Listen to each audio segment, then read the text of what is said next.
আজকে আমি রান্না করব গরুর বট। তো আসসালামু আলাইকুম এভরিওয়ান, কেমন আছেন সবাই? আশা করি সবাই ভালো আছেন। আমি আলহামদুলিল্লাহ ভালো আছি।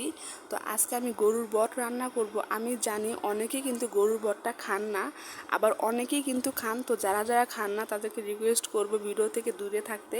আর যারা যারা খান অবভিয়াসলি ভিডিওটা দেখে যদি ভালো লেগে থাকে লাইক কমেন্ট শেয়ার করে দিবেন। আর আমার আইডিটা যদি ফলো দেওয়া না থাকে তাহলে একটা ফলো দিয়ে দিবেন। আমার তো বট অনেক অনেক পছন্দ, ইভেন আমাদের বাসার সবাই বট অনেক বেশি পছন্দ করে। তো এই তো বটগুলো কিন্তু প্রথমে আমি হলুদ লবণ দিয়ে একটু ভাপিয়ে পানিটা ফেলে দিয়ে তারপরে ভালো করে ধুয়ে পরিষ্কার করে নিয়েছি।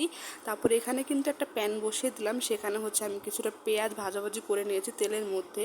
তারপরে এখানে গোটা মশলাগুলো দিয়ে দিয়েছি, তারপরে এই তো আদা রসুন বাটা দিয়ে দিয়েছি। তারপরে একটু ভাজাভাজি করে দেন গুঁড়া মশলাগুলো অ্যাড করব, যার কারণে অল্প একটু পানি দিয়ে দিয়েছি। আমি আবার গুঁড়া মশলাগুলো অ্যাড করার আগে একটু পানি দিয়ে নেই, কারণ আমার মশলাগুলো পুড়ে যায়, যার কারণে আমি একটু পানি দিয়ে তারপরে মশলাগুলো কষিয়ে নেই। তারপরে এই তো একটু পানি দিয়ে দেন গুঁড়া মশলাগুলো আমি অ্যাড করে মশলাগুলো ভালো করে কষিয়ে নিচ্ছি। আর এর আগে কিন্তু আমার আইডিতে বটের রেসিপি দেয়া আছে, ওটা আবার একটু ভুনা করেছিলাম।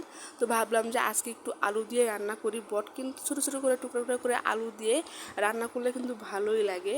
তো এই তো দেখেন আমি কিন্তু মশলার সাথে বটগুলো ভালো করে একটু কষিয়ে নেব। এটা কিন্তু এমনিতেই একটু সেদ্ধ করা ছিল, তারপরে বট তো সিদ্ধ হতে অনেক বেশি টাইম লাগে।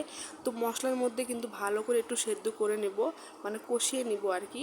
তারপরে যখন দেখবো যে একটু সেদ্ধ হয়েছে তখন কিন্তু এই যে দেখেন আমি আলুগুলো এরকম ছোটো ছোটো করে কাট করে কেটে নিয়েছিলাম, তো এই আলুগুলো দিয়ে দিয়েছি। তারপরে আলুগুলো কিন্তু ভালো করে কষিয়ে যখন আলুটাও সেদ্ধ হয়ে আসবে তখন কিন্তু আমি এখানে ঝোলের পানিটা দিয়ে দিয়েছি। তারপরে এই তো ঝোলটা যখন একদম মাখা মাখা হয়ে যাবে তখন কিন্তু এটা একদম রেডি। আর নামানোর আগে কিন্তু আমি ভাজা জিরার গুঁড়াটা দিয়ে তারপরে নামিয়ে ফেলেছি। তো কেমন হয়েছে অবভিয়াসলি কমেন্ট বক্সে বলে যাবেন।